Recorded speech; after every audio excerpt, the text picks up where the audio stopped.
afternoon, everyone. Good afternoon. Well, it's good to be back in Detroit, and so we're here back today to thank all the folks for the work that they are doing to help organize, register people to vote, and get them out to vote. And today, early voting begins in Detroit. So it is good to be back here and obviously to be in a great American city and to applaud it for being just that, a great American city with a lot of hardworking folks who have grit and ambition and deserve to be respected for all of that.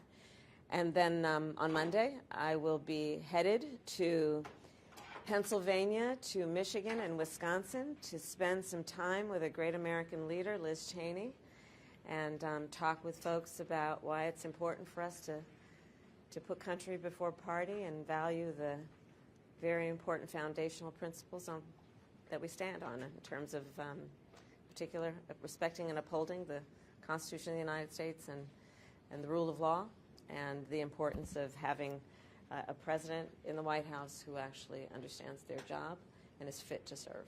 So with that, I'll take any questions. On early voting, are you concerned the Republicans are cutting the Democratic strength of early voting, and what are you seeing in the numbers now, and how do you feel about them? Well, what I'm hearing is that we're seeing record turnout.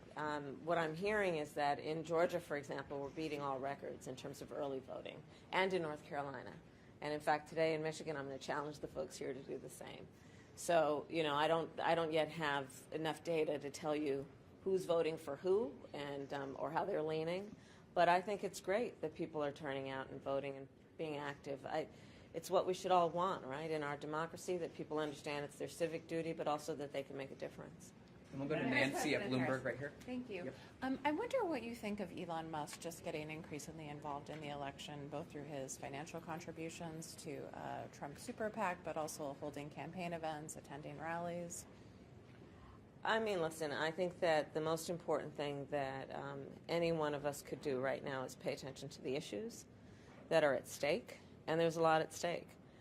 We are looking at, as I say repeatedly, because it is true, two very different visions for our country. And Donald Trump has proven himself to be increasingly unstable and unfit, and he's trying to take us backward. He is someone who demeans the American people, who has no actual plan for uplifting the middle class, no actual plan that is about any sense of optimism in who the American people are and what we are capable of doing.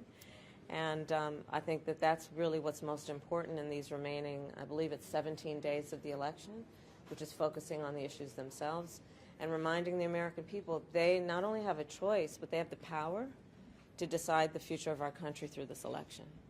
We'll go to Andrea right here at Reuters. So yesterday you called out Assad Turfi, one of the elected officials here in Arab America. He's faced tremendous backlash since you mentioned his name at the rally. And obviously there's a lot of churn and turmoil within the Arab American and Muslim communities here in Michigan. Do you think you could lose the election because of Gaza? And what, you know, overnight there were more strikes, 32 more people were killed in Gaza, some in hospitals. You know, how risky is it that you could lose the election? Well, it is undeniable that it is something that everyone is aware of what is happening there. I speak publicly all the time about the fact that there are so many tragic stories coming from Gaza, and of course the first in this phase of everything that has happened, the first most tragic story is October 7th and what happened that day, and then what has happened since. And I think what's critically important as we look at this moment is, one, acknowledging the tragedy of what has happened in Gaza in terms of the extraordinary number of innocent Palestinians who have been killed, and taking that seriously and speaking truth about that. In addition, of course, to what I said about what happened on October 7 in terms of 1,200 innocent Israelis being slaughtered, women being horribly raped. And then fast forwarding to today with the killing of Sinwar, this creates an opening that I believe we must take full advantage of to dedicate ourselves to ending this war and bringing the hostages home. But it's not working so far. You know what? Listen, as it relates to the issues in the Middle East and in particular in that region, it has never been easy. But that doesn't mean we give up, okay? It is always going to be difficult. It does not mean we give up. We can't give up. We have time for one more from Tamara at NPR. You've been doing some more sort of Trump rapid response. I'd describe it, responding to him in near real time in recent days. It feels like something slightly different from the way you were handling it before, and I'm wondering why that shift. He's becoming increasingly unstable and unhinged, and it requires that response. I think the American people are seeing it, witnessing it in real time.